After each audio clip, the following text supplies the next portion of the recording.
Alright, today I'm going to teach you how to survive in Hytale. I've already created my own world, where I've reached the maximum tier currently available in the game, and I'll be making a guide on how you can achieve this too.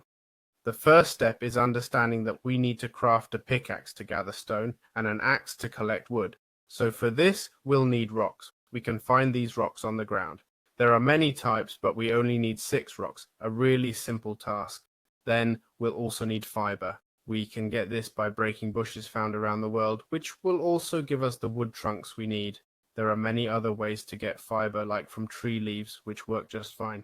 But since bushes also give us trunks, that's the most efficient method. Plus, they're everywhere in the world. Once we have these materials, we can craft our first set of tools to begin our adventure. Alright, how can we craft the workbench? This crafting tool gives us access to dozens of trades or crafting recipes. Well, for that we'll need 4 logs and 3 stones. Once we've crafted our axe, it's as simple as going to a tree and cutting it from the base. We just need to cut the base so the entire tree falls down. As for stone, we just need to approach any rock and mine it with our pickaxe. Once we have the necessary resources, we can craft it without any problem. And that's how we craft our workbench. Alright, now our next goal will be to get food. In early access, we can gather wild berries right from the start of the game, which will give us regeneration and stamina for 45 seconds. Also, if we're a bit more experienced, we can try fighting some mobs that might drop food, especially animals. This will obviously be challenging since we don't have the best tools, but it gives us the chance to get raw wild meat and leather, which we'll need later on.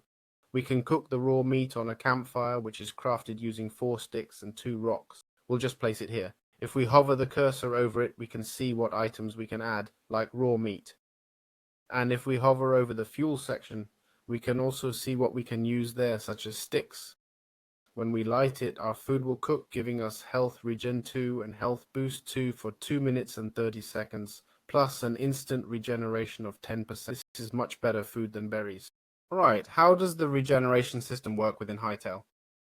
For that, let's assume we're taking damage and have multiple options. If we're just starting out, the first option would be to eat food, right? This food can provide us with quite a few possibilities. For example, this food tells me it instantly regenerates 10% of my health and additionally applies regeneration too. So as time passes, my health bar will slowly regenerate. There are also other options, like small potions we'll find throughout the world, that you simply drink, and as you can see, we have an effect in the bottom left that, when finished, works on our body, initially restoring 15% and after another 5 seconds, regenerating 30% of our health. There are also stronger potions that regenerate 25% health instantly and another 50% after 5 seconds, making potions more tactical rather than instant life-saving. On the other hand, we can also access the chef stove, which is crafted through the workbench. This tool will give us access to various food items. Foods like bread, which instantly restores 15% health without regeneration effects, as well as cheese and other foods that Hytale will add in the future. Alright, what is tree sap used for? This resource appears when we cut down a tree, basically dropping underneath, as you can see. Many people think this item is for planting trees and try using a hoe to plant trees, but the reality is it's not for that. It actually serves as fuel. If I hover my cursor over the campfire, you can see it shows tree sap can be used as fuel. Additionally, it also helps us craft very important items like torches. Before entering a mine, it's important to craft a torch and equip it in the Z slot, so you can press Z to use it and see inside caves with lighting, okay? So it's a pretty important early game resource, and believe it or not, getting fuel in Hytale can be challenging, something you'll eventually need to farm. Therefore, it's much better to keep it rather than throwing it away. Alright, how can we find ores like copper or iron? Well, these are clearly found underground in caves in any type of area. They appear in these kinds of mines. And don't worry, because as I mentioned, they appear in all areas. In fact, you might even get tired of seeing them. Sometimes they can appear exposed on the surface, though in the first area, the spawn area, it's a bit rarer to find them exposed. But in mountainous areas, it's obviously much more common. So now that we've seen copper, let's look at iron. Also, a little tip, ores shine, okay? Whether I'm carrying a torch or not, these ores will be glowing, so we can spot them from. And that over there, for example, is iron. How can we tell the difference between iron and silver? Currently, silver doesn't have any use for crafting armor, and as you can see, if we place them side by side, silver is much whiter, while iron has these rust-like impurities. We can also mine iron without any issues using a stone pickaxe. And I should mention that right now in the game, we can mine anything with the stone pickaxe. For example, here we have an adamantite block. If I try to mine it with the stone pickaxe, I can do it just fine. I don't know if this will stay this way long term, but currently it's possible.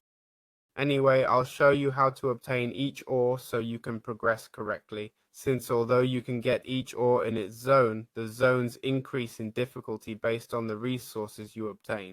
So that's an important thing to keep in mind. Alright, how do furnaces work in Hytale? Well, they actually have a pretty basic functionality. We'll open it with F, and as you can see here on the right, we first have the upgrade option. It currently has 2 tiers and upgrades with 5 copper, 5 iron, 5 thorium, and 5 cobalt. So we'll need to be roughly halfway through the game. Another thing we can do instead of upgrading a furnace is to craft multiple ones. The furnace upgrade isn't that great. It just gives us 3 more slots to place more items more conveniently and smelts a bit faster. So how does it work? Basically, in the fuel section, we'll place all types of fuel, generally any wood-related items like logs, sticks, tree saps, fibers. We can place those in there. By placing these elements and smelting other materials like copper and iron ores that we've recently acquired, we'll obtain ingots of these elements. By smelting these elements, we'll get charcoal. This is another type of fuel that can be very useful and we can place here. Additionally, charcoal can be found in the area. It can be obtained from burnt wheat in the fire zone, and if we break this wheat as we're seeing, it gives us charcoal which we can collect with F. So that's how furnaces work, how we can start getting our first ingots without any problem. It's that simple. Alright, how can we get linen scraps? Our next goal, since we've gathered enough iron and copper to make our own iron and copper pickaxes, is to advance to the next levels, thorium and cobalt. For that we need to upgrade our tool or workbench with 30 copper, 20 iron and 20 linen scraps. How do you get those linen scraps? Well, basically by defeating these types of mobs that we'll find like skeletons or like, as you can see, if we collect this, we get 2 bone fragments and 2 linen scraps. Also, near the spawn point, we can find these types of mobs, which are trolls. If we manage to defeat these, they'll give us nothing more and nothing less than a bit of linen scraps. Plus, if we farm chests within these areas, we might get very useful resources for this early phase, like ores. Right here we have a workbench. We can even break the nearby vases or barrels without any problem to get a bit more additional stuff like leather. Basically, I recommend staying in the plains and forest areas to collect these types of items. How can we get light hide in Hytale? We're probably already looking to craft our first armor, our first bed, and we need light hide for that. Well, there are multiple ways to obtain light hide. The first way is by defeating nearby mobs. There are all kinds of mobs and 3 types of leather. Light, medium, and heavy, okay? Generally, creatures in these plains areas, as you can see they just gave me light hide, will drop light hide regardless of how tough they appear. Like these cows here, for example. Once we defeat them, you'll see they also drop this same item. Important. Many of the baby creatures in the game, if not all, and small mobs won't drop leather, so don't waste your time on them. Another efficient way to get this item is, and what kind of chest? Chests that we find in structures. Generally, the way to locate structures would be using the map, and as you can see, we clearly have a structure here, so we teleport there and look around. Sometimes they're a bit hard to spot, but this one has a chest with medium hide, okay? That's what we were looking for. We can also break barrels, which have a small chance, as just happened, of giving us light hide. We can also go to this other one, for example, okay? And here we'll be able to get leather. It's true these areas are protected by trolls, and trolls are quite strong, so if you're experienced, you'll do fine, but if you're not, it's time to learn that you need copper armor. So that's how you get light hide. Alright, how can we sleep in Hytale? Well, it's pretty basic. We need a workbench, and with this workbench we'll craft a crude bedroll using 3 plant fibers and 2 light hides. Then we'll place our bed anywhere and interact with it. If we press F, we can name it respawn, though I think the respawn feature doesn't work yet, so you'll still respawn at the initial spawn point.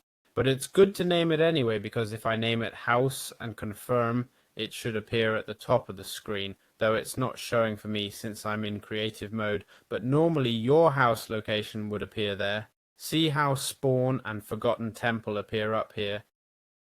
That's where house would show up. Let me try setting it in creative mode. House. Sorry, in survival mode, and well, it still doesn't appear. But basically, if we press F, we'll be able to sleep, okay? We sleep without any problems and get through the night. So why are there so many people who can't sleep? And why isn't this tutorial as basic as it seems? Well, it's because many people get into bed and they see this message that says, you can sleep starting at 9 p.m. in 16 hours and 10 minutes. And what happens? There are many people who try to sleep, and even though it's night, for example, in this situation here where it's clearly nighttime, we're seeing the starry sky and we decide to go to sleep. We press F, but many people don't notice the message and think they simply can't sleep when what's happening is that the game is telling them they can sleep in 53 minutes. And we can't sleep until 9 o'clock, so we'll have to endure a bit of a spooky night for about an hour. Alright, how can we turn hide into leather? And probably, if we're already trying to make our first armor, we'll notice that the hide itself isn't useful for that, but what we actually need is leather. Leather is made by putting hide on a tanning rack, okay? We simply open the tanning rack. It looks like this initially, and if we hover over it, it will show us what we can place on it. What we can place is light hide. As you can see, it's extremely slow, right? Ridiculously slow. I recommend that if you have a base, craft multiple racks. And when I say multiple, I mean 3, 4, depending on how much you farm, but you'll need quite a few. I, for example, use 2 at maximum level, okay? Obviously, if we're in early game, it's quite difficult to reach max level since we'd need to explore the desert area to get the final leather. But as you can see, it's a very slow process that you need to leave running in the background while you do other things.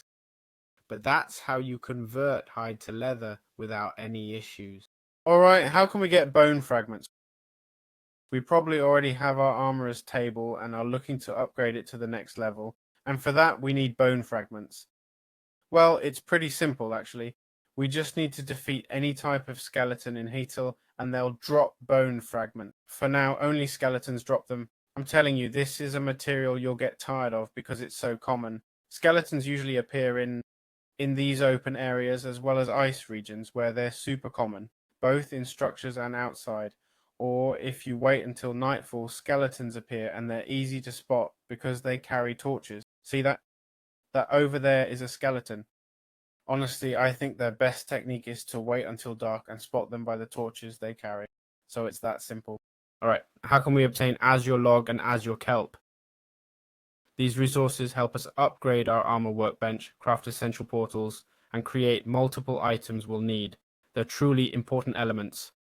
I recommend farming about 300 Azure Kelp wood and saving it exclusively for these purposes. This type of wood appears in this super blue biome.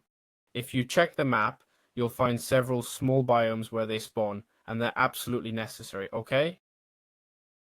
Basically, we cut down these trees and they'll give us azure logs. But where do we find azure kelp? Azure kelp is found underwater. We need to have a bit of vision to spot it. Actually, they're easier to see at night, but we'll look during daytime so you can identify them easily. And basically, these are the plants here, okay? They're found in water, and you just press F to collect them. For each portal, you'll need 2 azure kelp, so don't be afraid to gather as many as you can because you'll need them to craft all the portals you need. As you can see, it's pretty easy to spot underwater, right? In this case, I got really lucky because I found a water lake, sorry. That's quite large. But generally, it's common to find only 2 or 3 in one biome before needing to search another. It's a fairly rare resource that only appears in water within this specific biome. I recommend using the map as we did with this river. Let's check each lake individually. because even though they seem like small areas, the kelp can still appear without any issues, as we're seeing here. Here's one and here's another. So that's it. Farming as your kelp is that simple. It might seem hard to get, but once you know the trick, it's super easy. Alright, how can we obtain medium hide in Hytale? It's pretty much the same process as getting light hide, okay?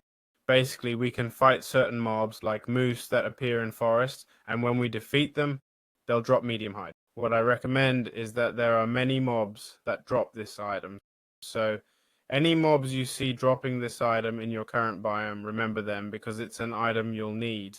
Also, within the structures of the game itself, we'll find many chests that are likely to contain this item too. For example, here we have a chest, and if we open it, no luck this time, but it could have been in there.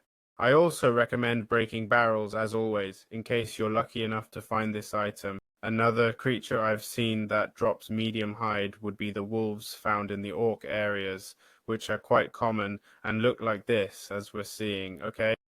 Obviously, there are many other mobs that drop medium hide, so as I said, and while we're at it, let's finish by explaining how to get heavy hide.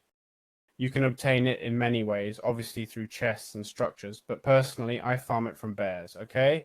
Bears will drop heavy hide. There are also many hostile mobs, especially in the play area, that drop heavy hide. But really, why fight hostile mobs when you can fight a cute little polar bear? And there are also these other bears found throughout the world that will also drop heavy hide if defeated. Just some things to keep in mind. So literally the best zone to farm hide, heavy hide, is a snowy forest area where these biomes are usually connected. Alright, how can we get shadow wave scraps? This item here is what we have or need to upgrade our armory workbench to level 2 or to craft more advanced armor, like cobalt armor. These mobs here will drop them. These mobs can be found in forest and ice biomes. They spawn in these types of structures. There are these structures where these mobs spawn, and these other smaller ruined ones where skeletons spawn. The skeletons aren't useful for getting shadow wave scraps. I'm telling you, if you find just one of these structures, you've already farmed most of what you'll need, okay? In these places, you can easily get 3 shadow wave scraps without any problem. Anyway, check out each structure thoroughly, because some are very, very large, where we can find this type of element. Also check chests, as it's quite common to find this element inside chests in these areas. Important. Once you've finished clearing a structure, don't wait for more to spawn, because they generally don't. Simply move on to another one. One of the areas where you'll find the most, which is also one of the hardest and most challenging areas, is these giant cities here. In these giant cities, which as you can see are quite large and clearly visible on the map, we can obtain this element without much trouble. But as I mentioned, these are pretty difficult areas. Alright, how can we get sturdy chitin? Well, basically, it's another type of leather that appears in the desert biome. If we look at the map, the desert looks like this. Basically, it can appear in the desert or badland biome, okay? The desert is like this, and sturdy chitin can also appear in savannas, which are much more arid biomes. And basically, the creatures that drop it are these armadillos, right? Once you defeat it. It's pretty strong, but it won't attack you, okay? It doesn't have thorns or anything like that. When you defeat it, it'll drop sturdy chitin. There we have it. But my best advice is to go exploring the beaches, okay? Look, here's another armadillo. My advice is to explore the beaches because near them we can find this other mob, the turtle, okay? This turtle also drops sturdy chitin. And this biome is the only place where you can get this item. Probably if we search, as you can see, I just got sturdy chitin there. If we look for nearby structures and check the chests, they probably have this loot too, okay? Well, in this case it wasn't there, nor in this one. But my main recommendation is to farm near beaches where many turtles are found. It's the best way to get this resource. Alright, so within Hytale there are different types of essence. There's fire essence, ice essence, life essence. It seems there's also lightning essence, though not yet available, plus water and void essence. Well, fire essence is obtained in the fire region, obviously. Okay, This darker area is where the mobs will drop this essence for us. If we defeat a skeleton, for example, they'll drop both fire essence and red scrap. Got it? Look, there it is, cinderous cindercloth scraps. We might also find this type of equipment. So yeah, it's that simple. Alright, how can we get the cindercloth scraps? These reddish colored scraps, excuse me, they're the last ones we need to find. They're currently the highest level items, and you get them from skeletons in the fire biome, okay? Basically, we need to destroy the different skeletons we encounter as we're seeing here. And with this simple method, we can easily obtain the cindercloth scraps. Alright, how can we get ice essences? We can obtain these essences from certain mobs found in ice biomes like skeletons, okay? As you can see, these drop ice. Plus, if we go at night, they'll be carrying torches, making them super easy to spot. So let's head to an even colder area like this one, where you'll notice it's a bit desolate and slightly harder to find mobs in these types of zones. You need to be patient, farm calmly, and basically the best biomes to find these skeletons are both forest and frozen biomes. Also in frozen biomes, very rarely you might find a bluish snail that can also drop ice essence, okay? But not much else. In chests around the area, we can also find these essences without much trouble. So don't worry, because this loot is quite common. Keep in mind that searching at night might make them easier to track, but there'll also be more creatures and enemies. And what does that mean? For every enemy that appears like a crawler, one less skeleton will spawn. Therefore, it might actually be better to go during the day to increase the chances of these mobs appearing.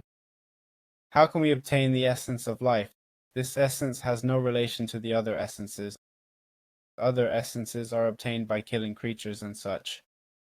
But the essence of life in Hytale is obtained through farming, basically.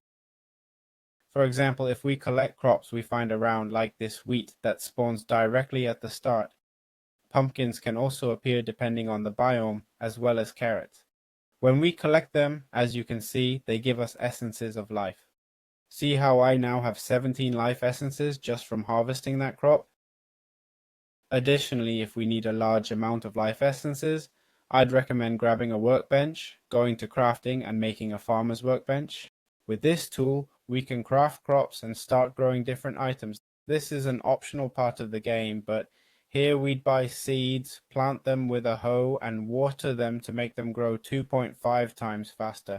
And that's it. Pretty intuitive, nothing more needed. Literally. How can we obtain the void essences? Well, these essences can only be obtained at night from hostile mobs that only appear after dark, like this creature here, okay? When defeated, it drops void essences exclusively. There are many others, like these worms here, which are similar, right? They only appear at night, and when defeated, they drop this void essence. Void essences are really easy to get. The only requirement is that it must be nighttime. The eye void can also drop them. That's this creature here, which is also passive. It might look tough, but it's actually not that strong and drops quite a few void essence, so that's how you obtain them. Alright, so how can we obtain the void heart? Well, the same way we get void essences, which is through crawlers like this mob here, or the eye void, right? Which is this one here. So from these mobs, well, there are more, like some smaller ones, which are kind of worms or larvae. And there's also a mini boss that gives us the void essences. Any mob that can drop a void essence also has a small chance of dropping a void heart, okay? I'm not sure if you can find void hearts in chests, but I can tell you that the way I got it, and the common way, is randomly from killing mobs like these. So look, here are the larvae I was talking about. Just be patient and you'll eventually get one. It's that simple. Alright, how do we get thorium, okay? The next tier after iron. Well, it's pretty simple as long as you know where to find it. As you know, ores in Hytale appear in different zones, and thorium is found in the desert zone. We can commonly find it on the surface, especially in Grand Canyon-like areas and other rocky regions like this one here. And look, right there, right here is thorium, okay? Either exposed or inside caves, right? It generates much more commonly than in other biomes. So yeah, that's how you get it. We can also find it in some biomes near snowy areas on very high mountains exposed on the surface. But the main biome where it's found is the... Alright, how can we get to the next level after Zorium, which is Cobalt? Well, Cobalt can be found very easily in frozen biomes, okay? As you can see here, I'm finding Cobalt everywhere. So, basically, what types of biomes are these? Well, it's this biome here, for example, where everything is snowy, or the nearby biomes with forests and such. I should mention that we can also find Zorium exposed a bit more commonly in these biomes than others. Not as much as in the desert, obviously, and these types of mountains can generate where Cobalt can also be found exposed without any problem. I've been checking these areas here, and from what I remember, I haven't seen any, but it can still generate here too, okay? What I recommend is when you find a cave, go down inside, and if after 2 minutes you haven't found any cobalt, come back up and move to a different area. But generally, as I said, you should be able to find it. Alright, so how can we get adamantite? Well, adamantite can basically be found within the fire zone. We can find it exposed, or if we're not having much luck finding it that way, we can search along the water edges. There we can see a lot of terrain at once and might find something. And if not, we'll just head into the caves, okay? This is the highest tier, or after this would be mithril, but they haven't added it yet, so we'll see what comes next. I'll tell you that adamantite is definitely found in the fire zone, but you need to know where to look, right? It appears in specific areas within the biomes themselves. No, it doesn't actually appear throughout the entire biome. It's true that in caves I've seen it's more common to find it everywhere, but we can also loot structures, and within structures in these areas there's plenty of adamantite too. I recommend being patient. It's one of the ores that might take longer to farm, and that's it, simple as that. Alright, how can we get gold? Well, there isn't really a specific area to find gold. The place where I've most commonly found it in Hytale would be in loot from icy areas. I assume in fire zones too. You can find it in deep caves or exposed within ice mountains, okay? But I should mention it's rare to find and doesn't have much use. I definitely wouldn't look for gold in plains or green spawn areas because you won't. I haven't found it there, and definitely not in chests, alright? You'll need to go to more advanced areas, but I should mention it's not a localized ore. It's just something you'll find out there during exploration occasionally in small amounts. You won't find giant veins of this ore. It's true that one of the fragments, the Dread Wraith fragment, will basically teleport you if you use it. Theoretically, it's meant for visiting the dragon, right? But if you use it, it actually helps you find gold in the mountains, okay? These mountains are indeed quite rich with gold, you know? As I said, with the Dread Wraith Orbis fragment. But anyway, since it doesn't have much utility right now, you don't need to worry too much about it. Alright, how can we find silver? Don't confuse it with iron. The truth is that silver is quite simple to find. Simply what we need to do is descend. Let's do /spawn, okay? And we'll go to this biome and try to find a cave. Once we find a cave, like this one here, we'll start descending as far as we can until we find a fire zone, okay? I'm telling you, you need to descend as much as possible until you find this area right here. This appears in spawn zones, these fire zones. I assume it will appear in other biomes too. And basically around here you'll find an ore very similar to iron, which is this here. Oh no, this is copper, sorry.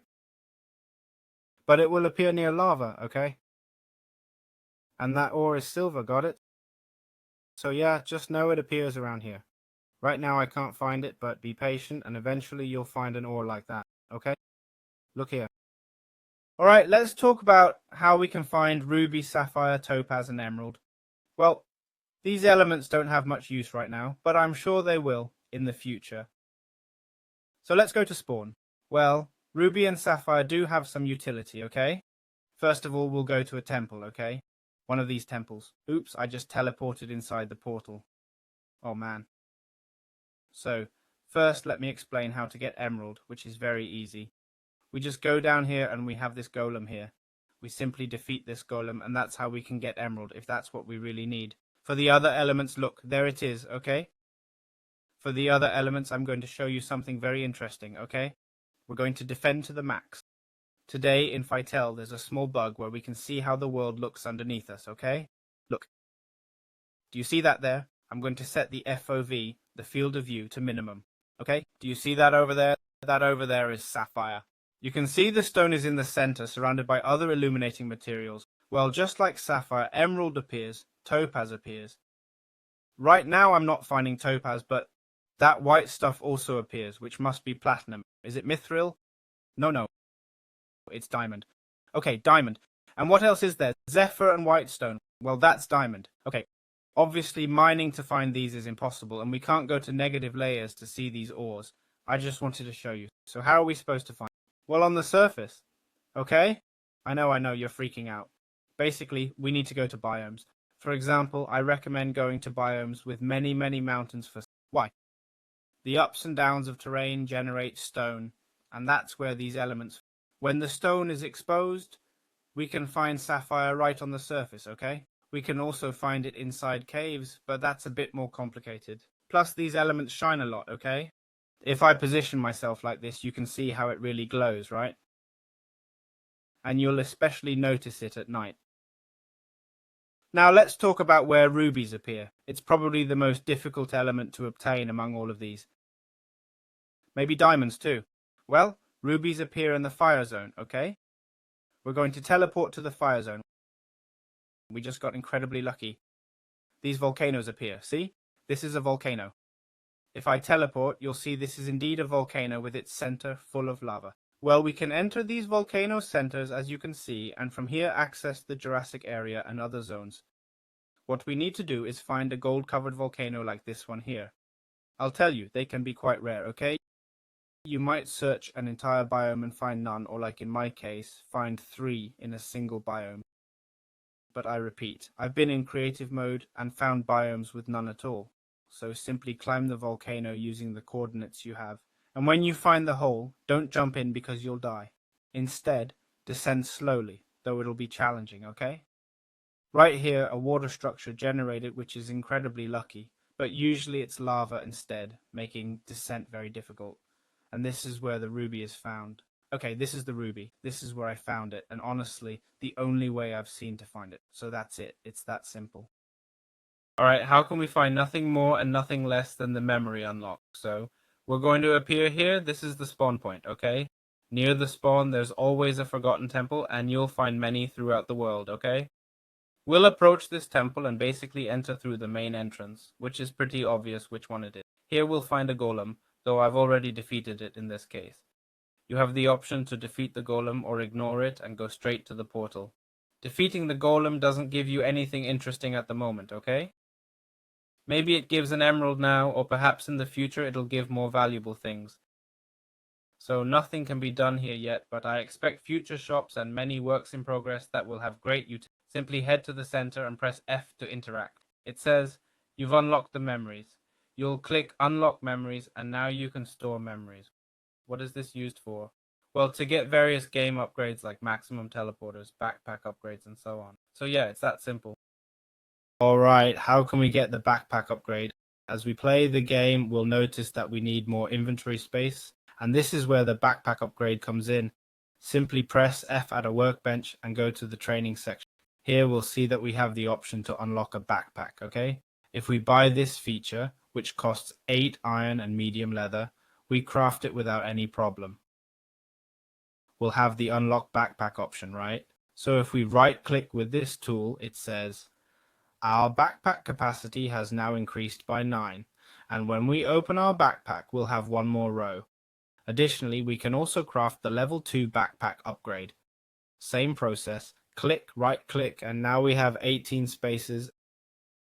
And if we keep progressing, I think we can find yet another upgrade, okay? Once we've collected 100 memories inside the Forgotten Temple, okay? So yeah, it's that simple. Very well, what do we need to do if our collected memories are full, okay? Here it shows 2 out of 48. Let's assume we've maxed them out. If they're full, we need to head to a Forgotten Temple. They look like this, okay? Basically, we enter, go to the entrance, head to the bottom, and enter the portal. Having this section full means 2 things. First, we've unlocked the Forgotten Temple, so it's not our first time here. And second, we simply can't store more or discover new mobs, so we must come here. Simply press F, then select Record Memories, okay? And just like that, the memories are now saved. Obviously, collecting 48 memories again will be trickier since each memory unlocks by discovering a new mob. If you already know 48 mobs, finding another 48 will be harder than it was initially, right? It makes sense. So that's how it's done. Simple as that. Alright, how can we get poison sacs? Well, basically these poison sacs come from any bugs that could poison you in real life. It's that simple, okay? What types of bugs are those? Well, they would be, for example, spiders, okay? Spiders like this one. It's important to mention that if you have a phobia of spiders, Hytale has an arachnophobia option, okay? These are the two spiders I've found, the spider and the cave spider, okay? As their names suggest, you'll find the regular spider in meadows outside and the cave spider in any cave, okay? Then there are also snakes. The cobra snake, which is... Okay, we can see it there. It's found in deserts. The marsh snake, which is found in mountain areas. The rattlesnake, I'm not going to lie, I haven't seen it. And well, there are some more snakes. Oh no, that's it, okay? So that's pretty much everything. I'm trying to think... Oh yes, there's also a flying mob in the deserts, okay? Now we'll see it. It's this bug here, which also gives us poison, like a kind of giant wasp. When we defeat it, it will also give us poison. Got it? There we have it. It's that simple. Alright, these are all the interactive tables in the Hytale game, okay? Some are more useful than others, and we'll discuss them all. First of all, we'll start with the workbench. The workbench has different tiers, as we can see. Tier 1, we can go all the way up to Tier 3. It allows us to make simple tools like swords, daggers, axes, and a bow with arrows, okay? It also lets us craft pickaxes and axes. It's literally the tool to make those maximum tier tools. And it also allows us to craft the other tables, okay? Very important. Also, it has features for backpack. It allows us to unlock the backpack. Let's move on to the blacksmith anvil, okay? Well, first let's go to the furnace before anything else. This is the furnace. The furnace allows us to smelt things. Basically, we put in items that can burn. For example, a bed, okay? If we hover the cursor over it, as you can see, it shows us. It could be bed, coal, whatever. And here we'll simply put ingots, ores, and that's it, okay?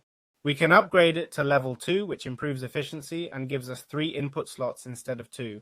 Now, we also have the salvager's workbench, which lets us break down items. If we have a sword we don't need, we take it and put it here, and it basically disintegrates it to give us the original materials. We have the tanning rack where we'll put the leather, okay? Or the hides we collect to make leather, okay? It's that simple. Then we also have the blacksmith anvil.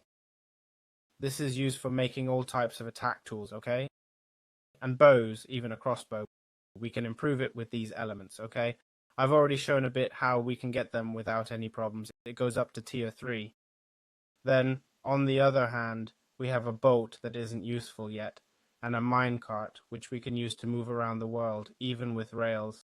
We have the armorer's workbench, which also goes up to level 3, with these upgrades here. You already know how to get all this, right?